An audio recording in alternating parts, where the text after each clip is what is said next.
Hope everybody's doing well. I'm just going to be doing a reading tonight. What I'm going to be reading is out of Josephus. I'm just going straight to his index, and I might go to different passages, but I hope you enjoy this and you share it if you desire to share. But all praises go to the Most High. Kind of upset, you know, people still getting flu shots for no reason. Don't know why.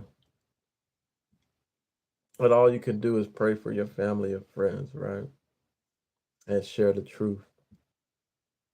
And the truth shall set you free. It says there's a way that seems right to a man, but that way leads to death. 2 times in the Bible. But anyway, so a man thinketh, so is he. But anyway, I'm just here to share. My name is Elijah. My channel is the Word, and I'm going to share all type of word. I know the Most High spoke, of course, in Hebrew. But what I'm saying is we can't be biased from the old to the new, right? The old, yes, the ancient Hebrew, Paleo, and modern Hebrew.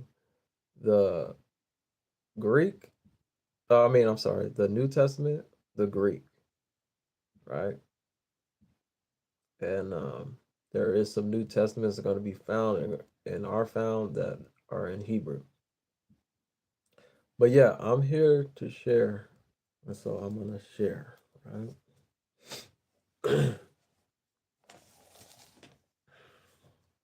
And we're going to be talking about the priesthood, all right, of and we're going to look at certain instances um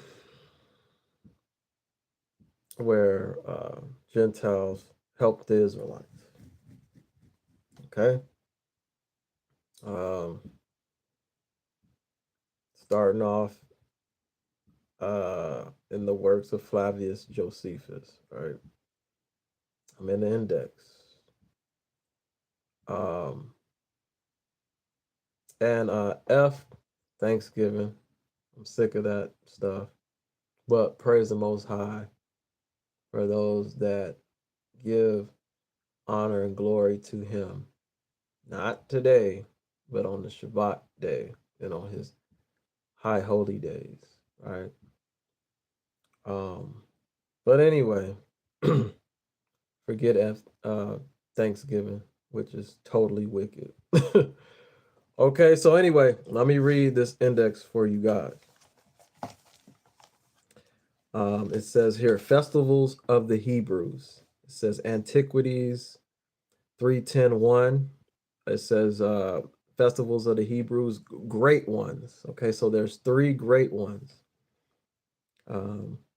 At those festivals, Romans guards were posted at the temple. All right, that's something to think about. What do you mean Roman guards were posted at the temple? Something to think about. And then that's in the book War of the Jews 2:12:1. It says immunity granted them at those festivals. So the Israelites were granted immunity granted to the Israelites at those festivals by Demetrius Soter. So you're telling me this guy Demetrius Soter uh, granted Israelites immunity to celebrate their festivals, okay? Here in Antiquities of the Jews 13:2-3, celebrated by the Jews in shining garments, the Israelites, right? We ain't talking about the Jewish people, we talking about the Israelites. The Israelites wore shining garments when they celebrated their festivals or feast days. 13:11-1, okay? And on them did no matter of work. They did no work, no servile work. 3:10:6. They celebrated, it says celebrated by the Gentiles in idleness and pleasure. Okay, that's something we might have to go to and look at, right? But it says celebrated by the Gentiles in idleness and pleasure. 121:1. No mourning among the Jews, the Israelites, at such times. At festivals of the Hebrews, yes, and I'm looking at it, it says the three great ones, but it says there was no mourning, no crying among the Israelites at such times. You're supposed to be having joyful, happy, all right, celebration. 11:5:5. Nor did they then travel far. So on these feast days, you didn't travel far. A lot of people believe you traveled far, but in here it says you didn't. And I could, because see, everything you're supposed to have two or more witnesses. So if I go back here and grab the book of Jubilees, it'll tell you how far you were supposed to be traveling on a Shabbat day, and now you know on a holy day. But do you keep that? All right, because some of you guys are super bruised, and you saying you keep all this other stuff, whatever. You know, I'd rather a man say, I'm striving to keep the commandments, but the first thing a liar is going to say is, yeah, I keep them all. I keep all the 613. It's more than that or it's less, whatever. I keep them all. I do it all perfect. No, you don't, because then you wouldn't need Yeshua or Yeshua or Yahweh, whatever you call him, Jesus, Yeshua, okay, Joshua, okay, you know what I'm saying? So you need him, all right? You need, if you're not a sinner, right? You know what I'm saying? You need him. Otherwise, you don't need him. He didn't need to come. You need him. So stop it. All right. But Peter said, be perfect like your Father in heaven is perfect, right? Elizabeth and them were perfect in the eyes of the Lord. So, right? So I'm not saying, you know what I'm saying? Okay. I'm not saying don't keep the commandments, keep the commandments, do all of that. But don't lie and be like, oh, I keep them all. I'm a super Hebrew and I do everything right. And I got my calendar right. Okay. Your leaders won't even sit down to get the calendar right. They rather debate some other shit, dumb shit, instead of coming together and get the calendars right. Ain't no 13th month. Go to Enoch, 364 days. Whatever. It's up to the people, you know what I'm saying? Or follow the Jewish people. Be foolish. That's what you want to do. All right. Anyway, let me go back to what I'm looking at. It says, nor did they then travel far, the Hebrews. 13:8-4. Egyptian women appeared at such times in public. This is what Josephus is saying. Okay. He said, Egyptian women appeared at such times in public at festivals of the Hebrews. At festivals of the Hebrews, wood carried on a festival day for the altar. War 2:17-6. So that's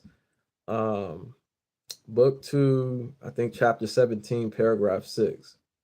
But it says 2:17-6. Festival at dedication of the temple by Judas Maccabeus.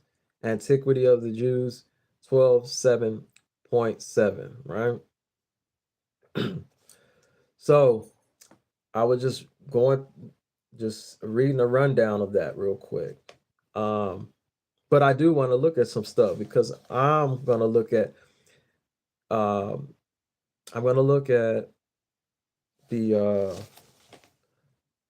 the priesthood and how it was translated to Gentile nations getting into the priesthood. Okay, that's something that we need to understand and know. So I'm going to look at that, and I'm going to look at some of the privileges that was granted to the Israelites by the nations. How did that happen when they were in captivity? right? The Most High has the power to change the heart of the king to left or right. He has the power to change Pharaoh's heart, any king's heart, any president's heart, Trump, whoever the hell you want to call.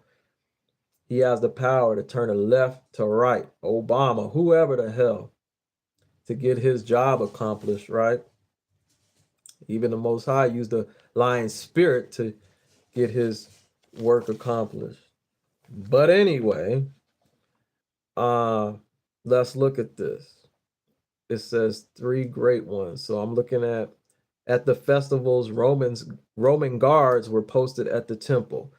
I need to know what's going on. So let's look at this. It says that it's in the Antiquities of the Jews. We're going to go to book 23. Hopefully I can pull this up. Antiquities of the Jews. All right.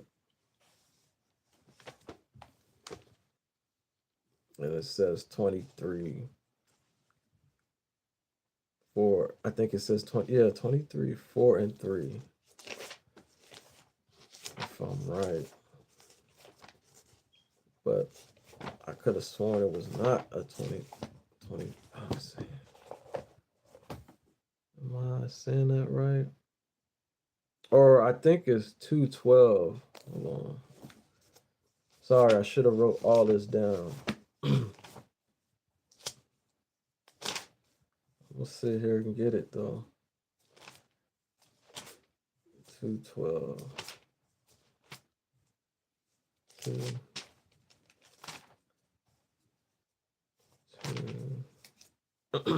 12. Let me see. 2:12:1. So 2:12:1. Let me see. Is that right? The way his book is written, it can throw you off. Sorry, guys. So it's in the Wars of the Jews. It's not in Antiquities, the histories. So Wars of the Jews 2.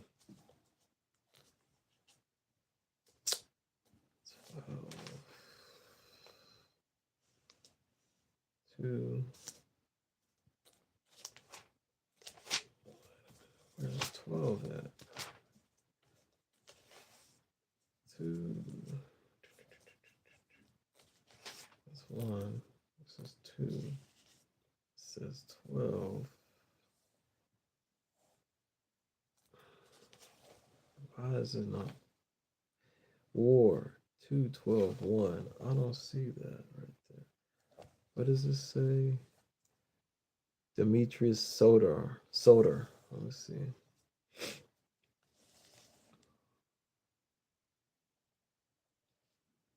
Titus. No, I don't want Titus. I want Soter.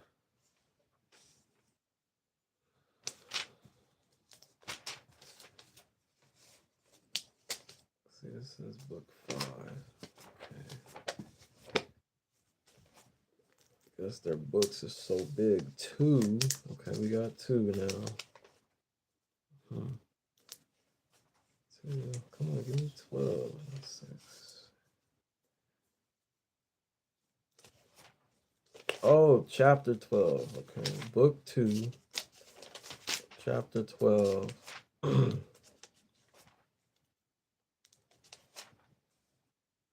2:12:1. 2:12:1. Okay, I'm gonna get that. Let's read it. 2:12:1. Now, after the death of Herod, king of Challis, Claudius set Agrippa, the son of Agrippa, over his uncle's kingdom, while Comnenus took upon him the office of procurator of the rest, which was a Roman province city, and therein he succeeded Alexander, under which Comnenus began the troubles, and the Jews' ruin came on. For when the multitude were come together to Jerusalem to the feast of unleavened bread, and a Roman cohort stood over the clusters of the temple, for they always were armed and kept guard at the festivals to prevent any innovation which the multitude then gathered together might take. One of the soldiers pulled back his garment and, cowering down after an indecent manner, turned his breech to the Jews and spoke such words as you might expect upon such a posture. At this, the whole multitude crowd had indignation, had anger, and made a clamor to Commodus that he would punish the soldier, while the rash part of the youth and such as were naturally the most tumultuous fell to fighting and picked up stones and threw them at the soldiers. All right, so I found it, but this is showing that the Gentiles, they were protecting and guarding this festival or feast. And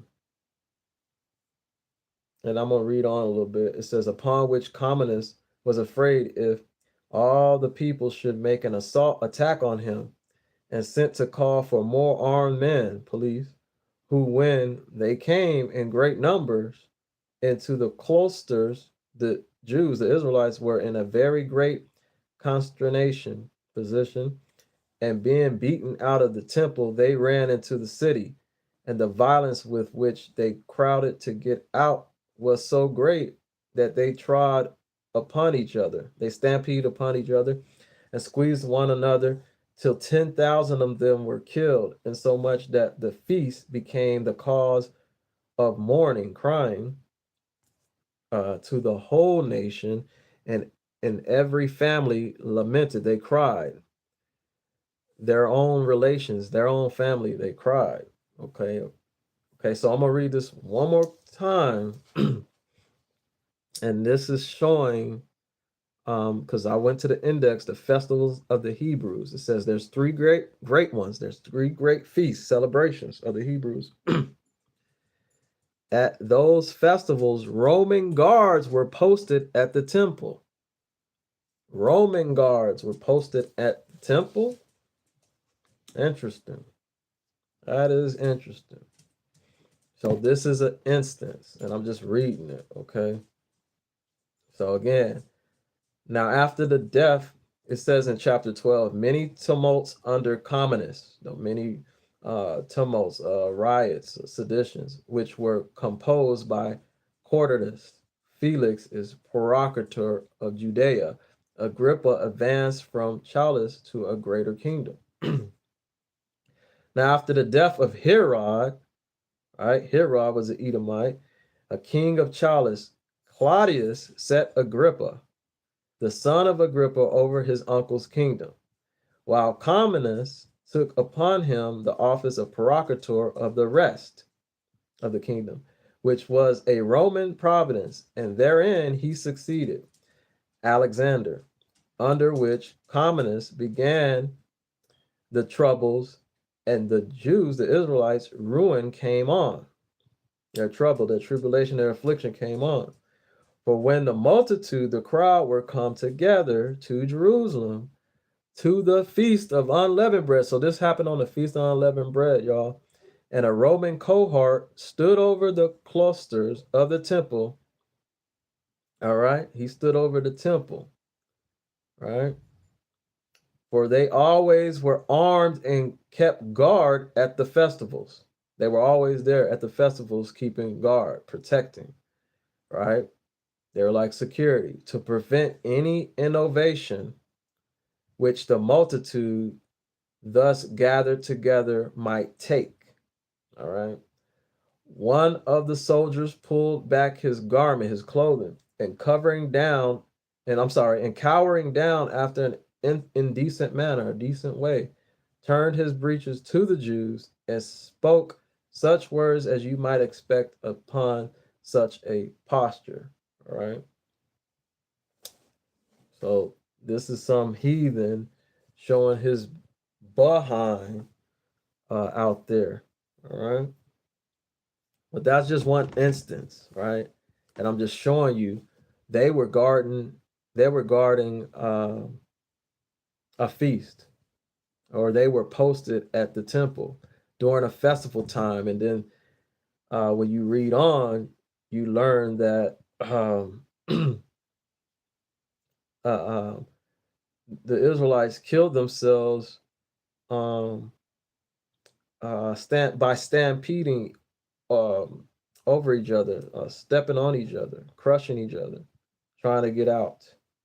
All right, because it says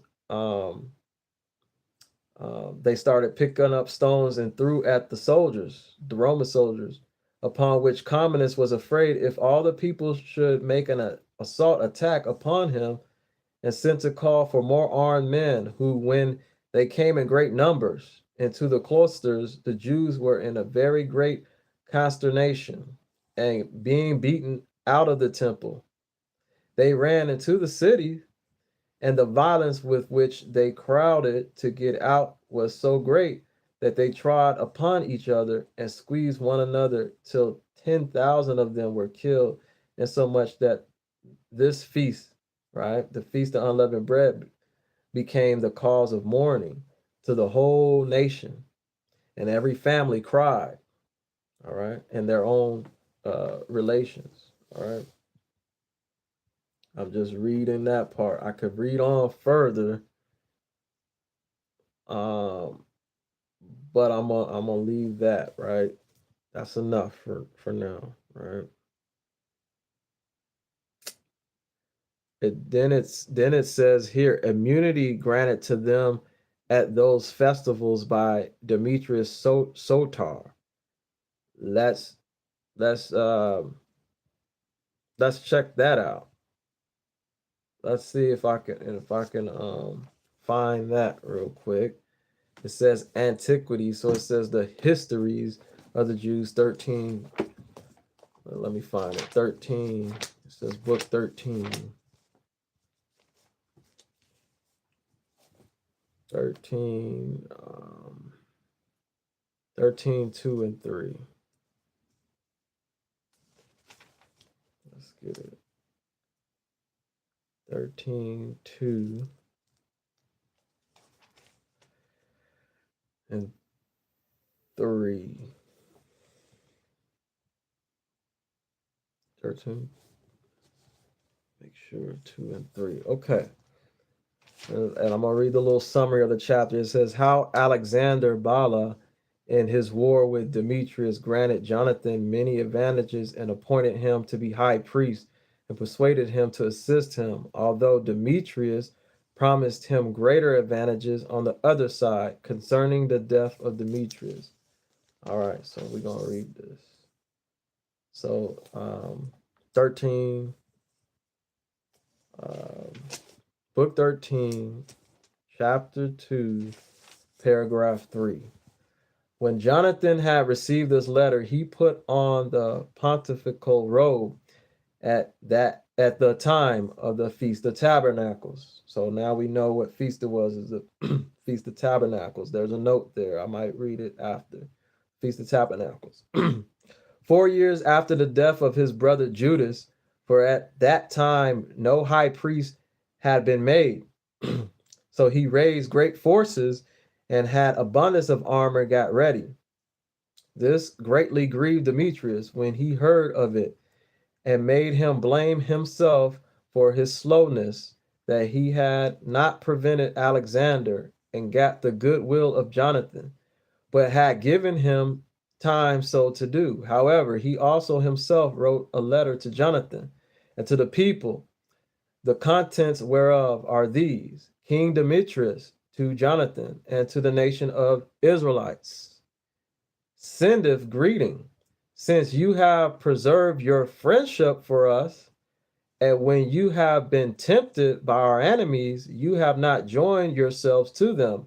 I both commend you for this, your fidelity, and encourage you to continue in the same disposition way, for which you shall be repaid and receive rewards from us. For I will free you from the greatest part of the tributes and taxes which you formerly paid to the kings, my predecessors, and to myself, and I do not set you free from those tributes, those taxes which you have ever paid. And besides, I forgive you the tax upon salt and the value of the crowns which you used to offer to me.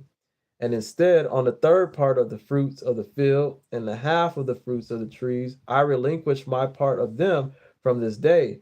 And as to the poll money, which ought to be given me for every head of the inhabitants, the population of Judea, and of the three toparchies that adjoin to Judea, and Samaria, and Galilee, and Perea, that I relinquish to you for this time, and for all time to come. I will also that the city of Jerusalem be holy and inviolable, and free from the tithe, and free the taxes unto its utmost bounds. And I so far recede from my title to the citadel as to permit Jonathan, your high priest, to possess it, that he may place such a garrison protection in it as he approves for fidelity and goodwill to himself, that they may keep it for us. I also make free all those Israelites who have been, it says Jews, who have been made captive slaves in my kingdom. I also give order that the beasts of the Jews be not pressed for our service, and let their Sabbaths, right, and all their festivals, their celebrations, and 3 days before each of them be free from any imposition. In the same manner, I set free the Jews, the Israelites that are inhabitants populated in my kingdom, in order that no injury be done them. I also give leave to such of them as are willing to list themselves in my army, that they may do it.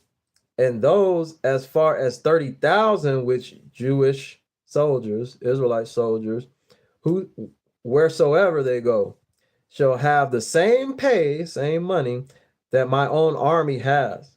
And some of them I will place in my garrisons, and some as guards, security about my own body. He's crazy. And as rulers over those that are in my court. I give them leave also to use the laws of their forefathers. Real quick, you see the Most High, it's interesting. People talk about these Gentiles and that and this and the third, but the Most High made the Gentiles grant Israelites freedom. They always have freedom to serve the Most High, but did they fucking serve them in America or wherever they are?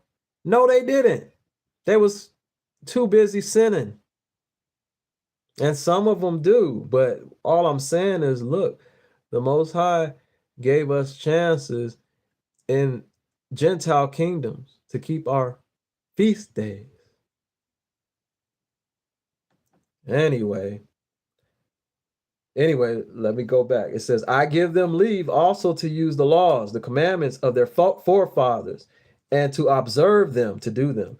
And I will that they have power over the three toparchies that are added to Judea. And it shall be in the power of the high priest to take care that no one Jew shall have any other temple for worship, but only that at Jerusalem.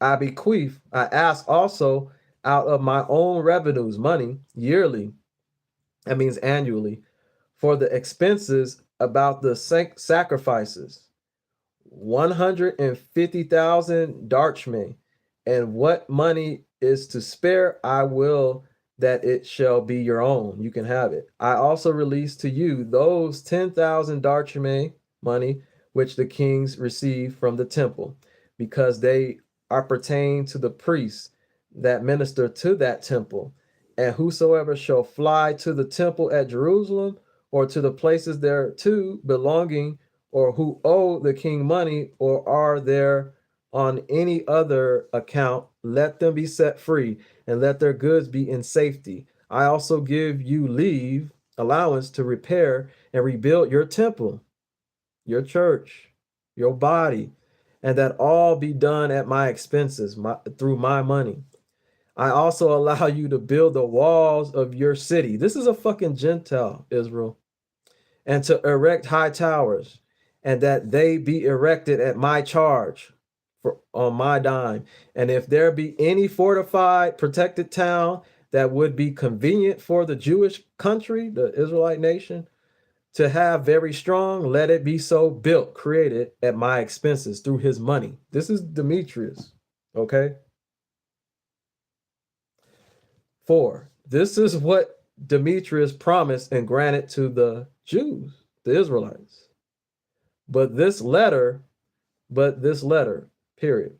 But King Alexander raised a great army of mercenaries, soldiers, and of those that deserted to him out of Syria, and made an expedition, a war against Demetrius, because what he was doing for the Jews. And when it was come to a battle, the left wing of Demetrius put those who opposed them to flight, and pursued them, chased them a great way, and slew many of them, and spoiled their camp.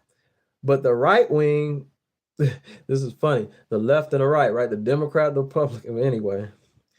I'm just joking. But anyway, hold on. Right wing, where Demetrius happened to be, was beaten. And as for all the rest, they ran away. But Demetrius fought courageously and slew a great many of the enemy. But as he was in pursuit of the rest, his horse carried him into a deep bog where it was hard to get out. And there it happened that upon his horse falling down, he could not escape being killed. For when his enemies saw what had befallen him happen, they returned, they went back and encompassed, surrounded Demetrius round about. And they all threw their darts at him. But he, being now on foot, fought bravely. But at length, after a long time, he received so many wounds that he was not able to carry upon them any longer, but fell. And this is the end that Demetrius came to, when he had ruled 11 years, as we have elsewhere related. Now, I'm going to read the notes. All right. So there's a note. Since Jonathan plainly did not put the pontifical robes till 7 or 8 years after the death of his brother Judas, or not until the Feast of Tabernacles in 160 of the Seleucid, 1 Maccabees 10:21. Pestus Immodus seems here to deserve consideration, who instead or after 4 years since the death of his brother Judas would have us read, and therefore after 8 years since the death of his brother Judas, this would tolerably well agree with the date of the Maccabees, and with Josephus' own exact chronology at the end of the 20th book of these antiquities, which the present text cannot be made to do. All right, that's all it had there. This other note, it says, take gratis note here. The Jews, says he, were wont to present the crowns to the king of Syria. Afterwards, the gold which was paid instead of those crowns, or which was expended in making them, was called the crown gold and crown tax. Look at 1 Maccabees 10:29 for that. Also, this other note, it says, since the rest of the historians now extant give this Demetrius 13 years and Josephus only 11 years. All right. So there's a little discrepancy there, but I'm just reading this stuff. All right. Hopefully y'all go back and look at this stuff. But this is a Gentile, allowing them to have their festivals, allowing them to have freedom. But we know who's in control is the Most High. But I'm showing you that Gentiles were used, okay, to give Israelites freedom in these different kingdoms, and they didn't do right. Most of the times they didn't do right. Of course, the Gentiles never keep their promise and all that word and all that, but we never do what we supposed to do by worshiping the Most High. So, let me see. Celebrated by the Jews in shiny garments. I could go to that. And on them did no matter of work. Okay. I want to go to celebrated by the Gentiles in idleness and pleasure. Let's look at that. They celebrated our holy days or something. So let's look at that. All right. Let's look at that. So it says 3:10:6. So let me look at that. Let me look that up. 3:10. And I need to read 6. Okay. I'm trying to find it. Okay. I think it's in the history, so let me look at that. 3:10:6. Let me make sure. 3:10:6 celebrated by Gentiles in idleness and pleasure. 3:10:6. What feast is this? I'm trying to see. Is this correct over here?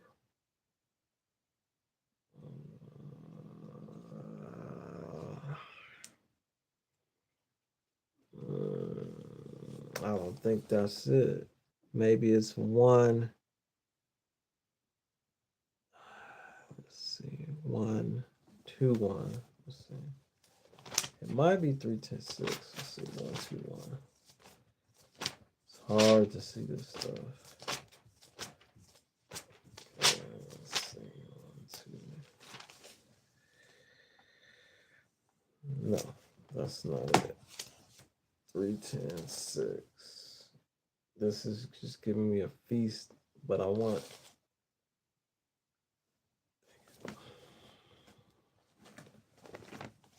Wars of the Jews. Let me see if it's in Wars of the Jews. Where is that book? Wars of the Jews.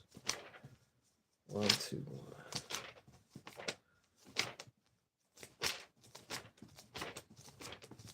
I should have wrote everything down. But that's okay. 1, 2. Let's see. 1, 2, 1. Okay, found that. Okay.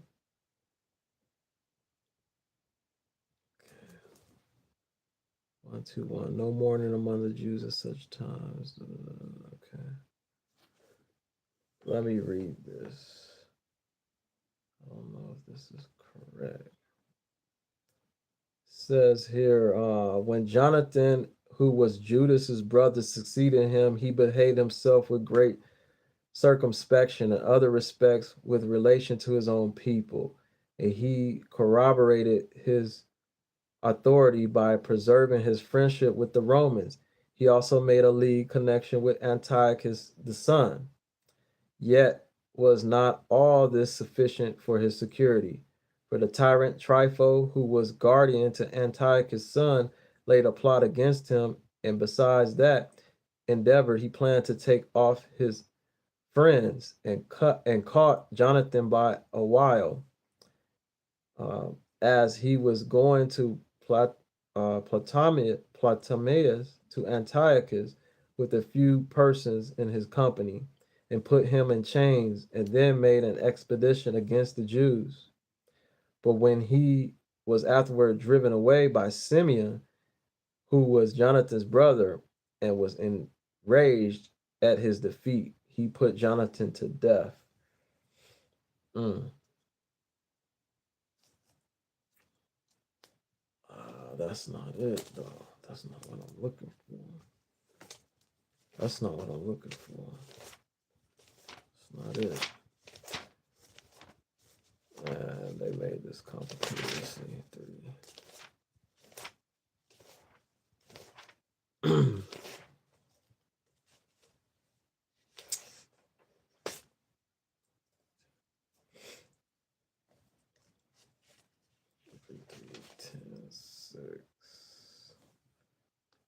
3:10:6.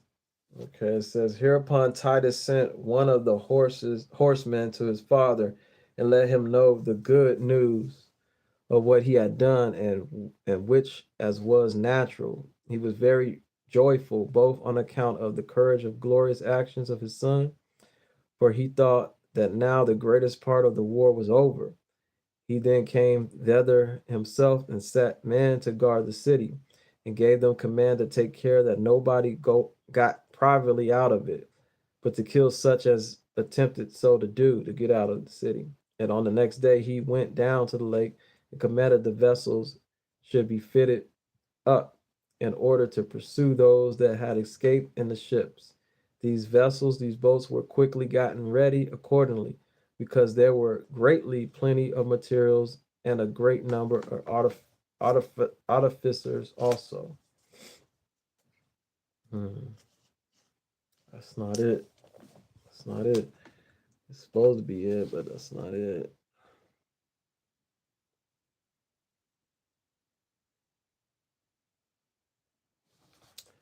Three. It says 3:10:6. Why am I not getting it? Who was it? Okay, I'm gonna find out.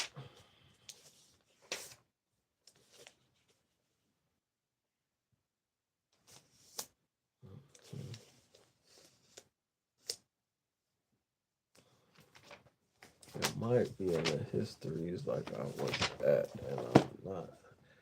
So hold on. Let's go back to that. 3.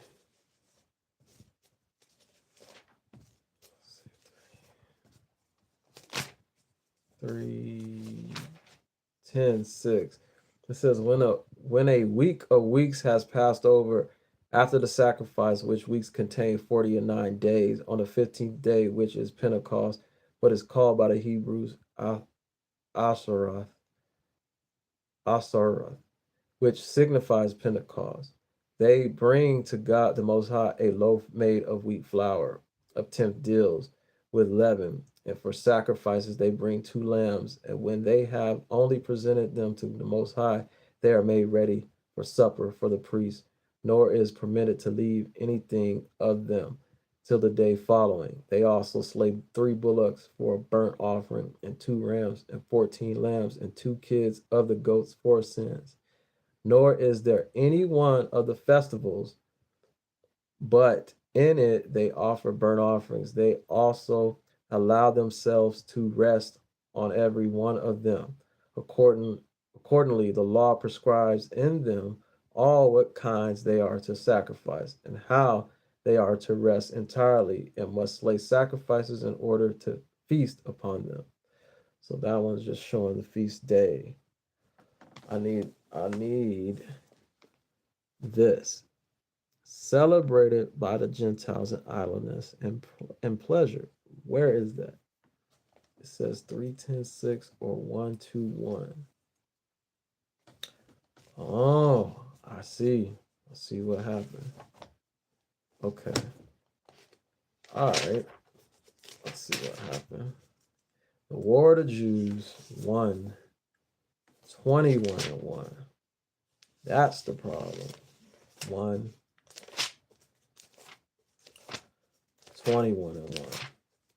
I read it too fast.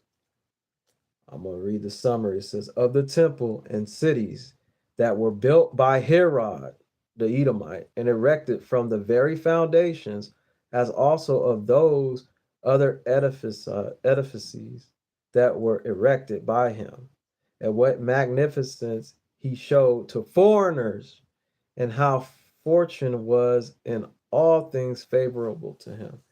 All right. Accordingly, in the 5th year of his reign, Herod rebuilt the temple, and in compass he surrounded a piece of land about it with a wall. Okay, let's get this. With a wall, which land was twice as large as that before enclosed. The expenses he laid out upon it was vastly large also, and the riches about it were unspeakable, a sign of which you have in the great cloisters that were erected about the temple at the citadel. And there's a note there. Let's read the note real quick. This fort was built as supposed by John Hyrcanus, all right, at the year 107, and called Baris the Tower of Citadel. It was afterwards rebuilt with great improvements by Herod the Edomite under the government of Antonius, and was named from him the Tower of Antonia. And about the time when Herod rebuilt the temple, he seems to have put his last hand to it. All right. It says, see book 18:5-4, or the Wars of the Jews 1, 3, and 3, and 1, 5, and 4. It lay on the northwest side of the temple and was a quarter as large. Okay, let's go back. It says about the temple and the citadel, which was on its north side. The cloisters he built from the foundation, but the citadel he repaired at a vast expense, a lot of money. Nor was it other than a royal palace, which he called Antonio, in honor of Antony. He also built himself a palace in the upper city, containing 2 very large and most beautiful apartments, to which the holy house itself could not be compared in largeness. The one apartment he named Caesarum, and the other Agrippium, from his 2 great friends. Yet did he not preserve their memory by particular buildings only, with their names given them, but his generosity went as far as entire cities. For when he had built a most beautiful wall around a country in Samaria, 24 furlongs long, and had brought 6,000 inhabitants into it, and had allowed to it a most fruitful piece of land. And in the midst of this city, he built and had erected a very large temple to Caesar, and had laid round about it a portion of sacred land of 3 furlongs and a half. He called the city Sapsti, from Sabatus or Augustus, and settled the affairs of the city after a most regular manner. Okay. And when Caesar had further bestowed upon him another additional country, he built there also a temple of white marble, and white marble hard by the fountains of Jordan. The place is called Panium, where is a top of a mountain that is raised to an immense height, and its side beneath or at its bottom a dark cave opens itself within, which there is a horrible precipice cliff that descends, falls abruptly to a vast depth. It contains a mighty quantity of water which is immovable. And when anybody lets down anything to measure the depth of the earth beneath the water, no length of cord is enough to reach it. Now the fountains of Jordan rise at the roots of his cavity outwardly, and as some think this uh, the utmost origin of Jordan, but we shall speak of this matter accurately in our following history. All right. Okay. So let me see. Let me make sure this is correct. No. Okay. Now let me continue. Wait, let me see. Let me make sure this is right. No, this isn't right.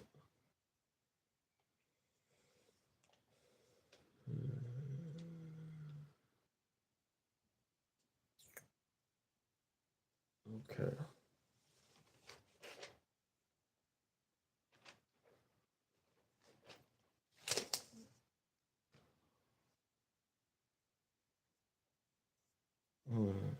It says that it's there, but I'm still not reading it. Oh, okay. No matter. So let me go back. It says the Jews in shiny garments, and on them did no matter of work, celebrated by the Gentiles in idleness and pleasure. No mourning among the Jews at such times their festivals, nor did uh, they travel far. All right. Then also it says Egyptian women appeared at such times in public on their festivals. On their festivals, wood was carried on the celebration day for the altar festival at dedication of the temple by Judas Maccabees. All right. So I can't find that where they're showing the Gentiles idleness. It says 121:1 and it gives me 3:10:6. Sometimes I know for a fact they make mistakes, or they don't want you to see it, but I'm gonna find it another time and get it right. But I'm gonna go back and search real quick. Just 3:10:6, just to see if I'm not tripping or something, or making a mistake. 3:10:6, and it's showing Titus right here. So that I don't think this is it.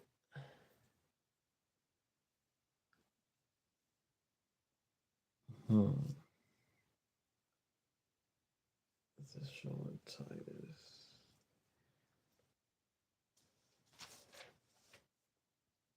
So okay, I'm gonna find it later, but it says here celebrated. Some of these holidays were celebrated by the Gentiles in idleness and pleasure. They celebrated differently than us. I'm gonna find that. I'm gonna find it. Watch. I'm gonna find it. It's okay. Let's see. It says 13:11. Let me try this one more time. 13:11. 13:11. 13:11:1.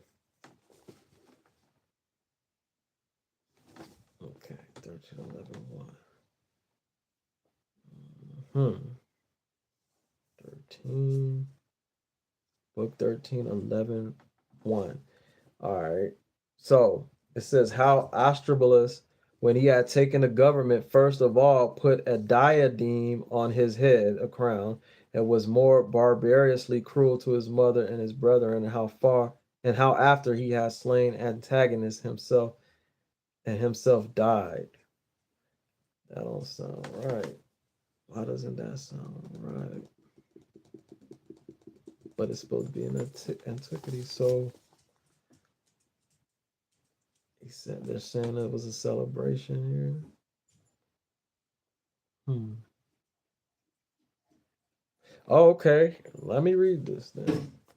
Now, when their father Hyrcanus was dead, the eldest son of Astrobulus, intending to change the government into a kingdom, for so he resolved, he answered to do so. First of all, he put a diadem, a crown on his head, 481 years and 3 months after the people had been delivered from the Babylonian slavery captivity and were returned to their own country again. This Astrobulus loved his next brother Antagonist and treated him as his equal, but the others he held in chains. He threw his mother into prison because she disputed the government with him.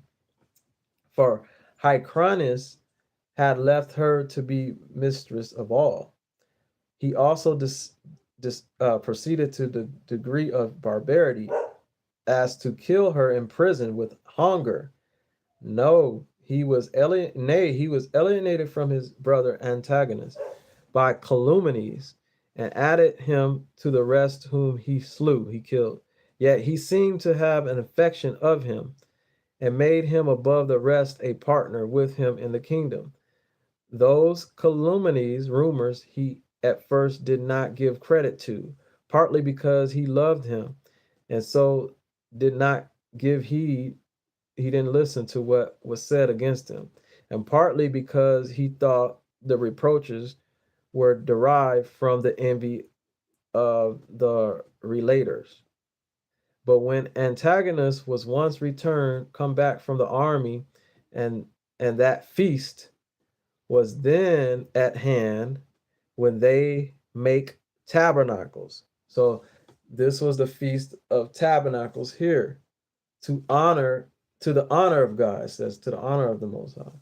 It happened that Astrobulus was fallen sick, and that Antagonist went up most splendidly adorned and with his soldiers about him in their armor to the temple to celebrate the feast. These are Gentiles. And to put up many prayers for the recovery of his brother.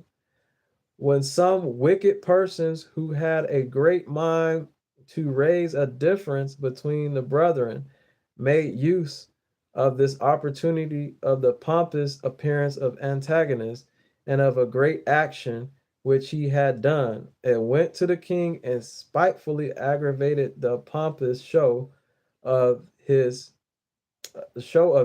at the feast of tabernacles, and pretended that all these circumstances were not like those of a private person, that these actions were indications of of affection of royal authority, and that his coming with a strong body of men must be with an intention to kill him, and that his way of reasoning was this, that it was a silly thing in him while it was in his power to rule himself, to look upon it as a great favor that he was honored with lower dignity by his brother.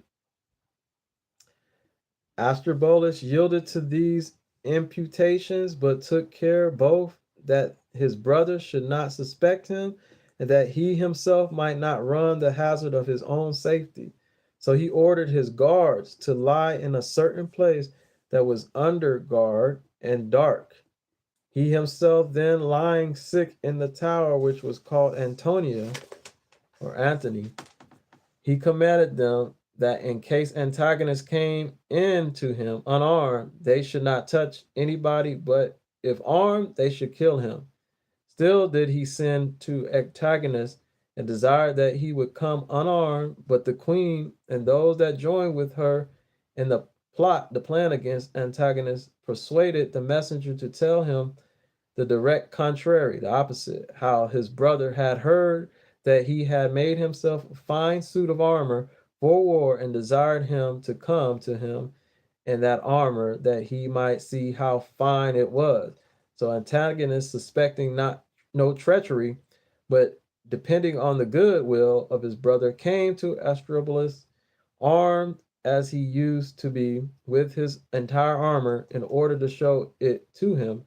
But when he was come to a place which was called Stratos Tower, where the passage happened to be exceeding dark, the guards slew him. They killed him, all right, in the hall, which death demonstrates that nothing is stronger than envy and calumny, rumors, and that nothing does more certainly divide the goodwill and the goodwill and natural affection, love of men than those passions.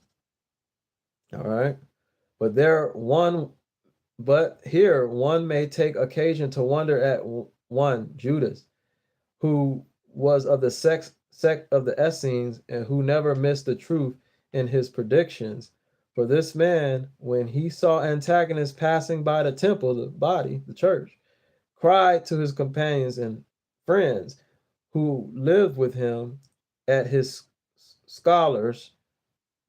I'm sorry, lived with him as his scholars in order to learn the art of foretelling things to come, the future, that it was good for him to die now, since he has spoken falsely about Antagonist, who is still alive, and I see him passing by, although he had foretold that he should die at the place called Stratos Tower that very day, while still the place is 600 furlongs off, where he had foretold he should be killed, and still this day is a great part of it's already past, so that he was in danger of proving a false prophet.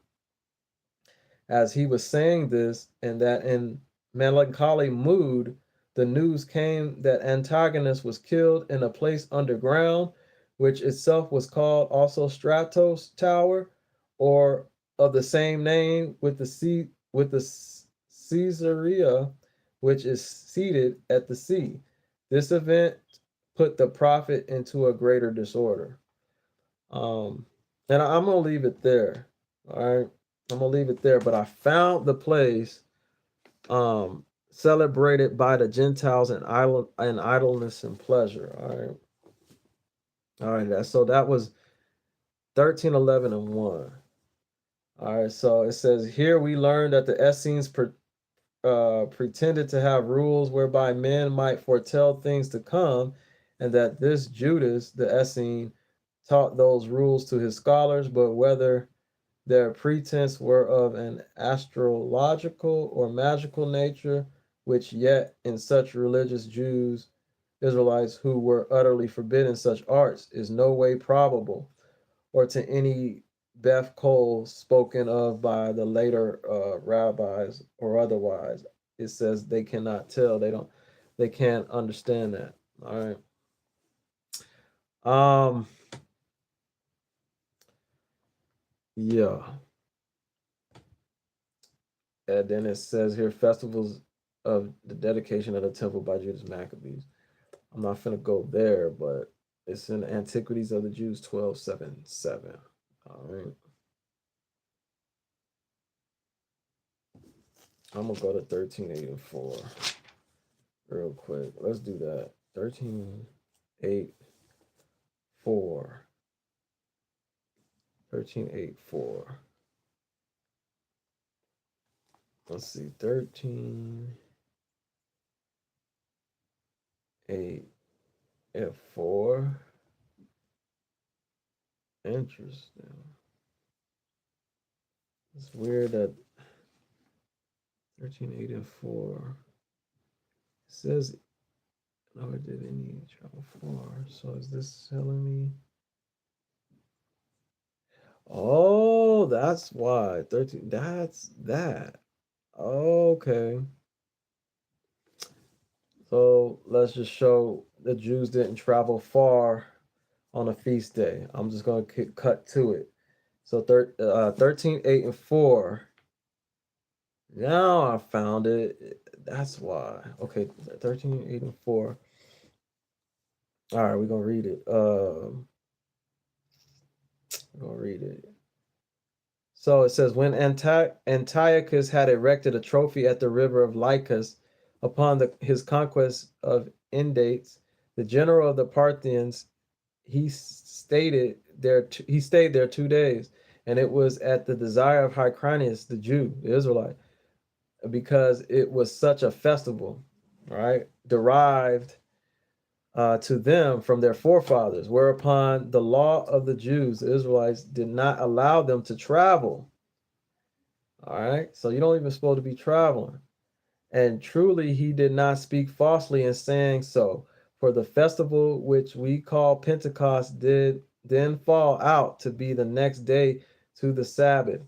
Nor is it lawful for us to journey either on the Sabbath day or on a festival day. All right, so then I'll read the little note, but it's here. The Jews were not to march or journey on the Sabbath or on such great festivals as was equivalent to the Sabbath, any further than a Sabbath day's journey or 2,000 cubits. All right, and then I think you can look that up in Jubilees. All right, I think right. Okay. Um, but when Antiochus joined the battle of Arces, the king of Parthia, he lost a great part of his army and was himself killed, and his brother Demetrius succeeded in the kingdom of Syria by the permission of Archas, who freed him from his captivity at the time that Antiochus or Antiochus attacked Parthia, as we have formerly related elsewhere. All right. Chapter 9. How after the death of Antiochus, Hyrcanus made an expedition of war against Syria and made a league. He made a league, right, with the Romans, right? So, and concerning the death of King Demetrius and Alexander, right? So he took money, right? So I'm gonna read this note.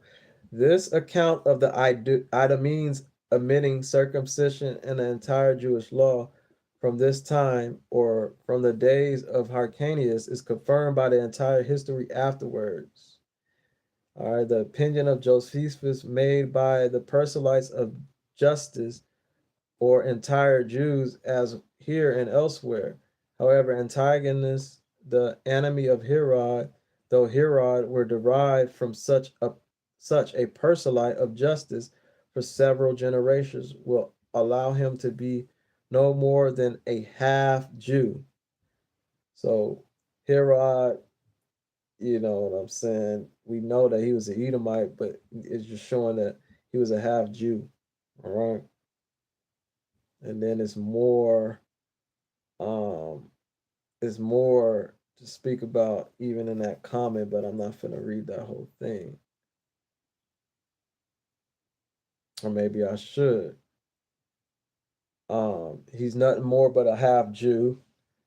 Um, but still, at the year of 129, the words of Animus and Gamarian, which fully confirm this account of the Idumeans and Josephus, the Jews say he are such by nature and from the beginning, but Phoenicians and Syrians, but being afterwards subdued by the Jews and compelled to be circumcised, see, converted, and to unite in one nation, and to be subject to the same laws, they were called Jews. Dio also says, as the dean there quotes him from book 36-37, that country is also called Judea and the people Jews, and in this name is given also as to many others as embrace their religion, though of other nations. But then upon what foundation so good a governor as Hyrcanus took upon him to compel those Idumeans either to become Jews, Israelites, or to leave the country, deserves great consideration. I suppose it was because they had long ago been driven out of the land of Edom and had seized on and possessed the tribe of Simeon and all the southern part of the tribe of Judah, which was the peculiar inheritance of the worshippers of the true God without idolatry, as the reader may learn from Reland, Palestine, whatever book this is, at the years of 104 and 165. All right, so there's some information there that needs to be looked into.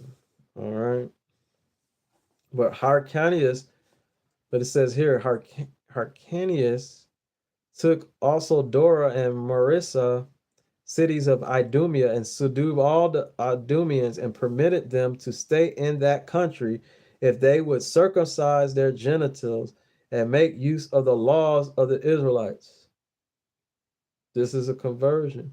And they were so desirous of living in the country of their forefathers that they submitted to the use of circumcision.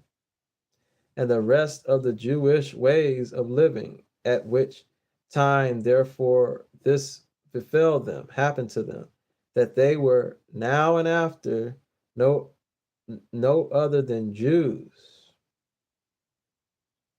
All right. This is showing they were converts. All right. This is showing that they were converts. All right. And that's what I was looking for. That's what I was looking for. This is about them. You're not supposed to travel far on the feast day, right? Because it's saying this in nor did they then travel far. So you go to book 13, chapter 8, paragraph 4 for that. Then the Egyptian women appeared at such times at their festivals in public. Uh, you go to 243, all right, to find that out. All right, so um, I'm gonna end this live and then I'm gonna come back live. All right.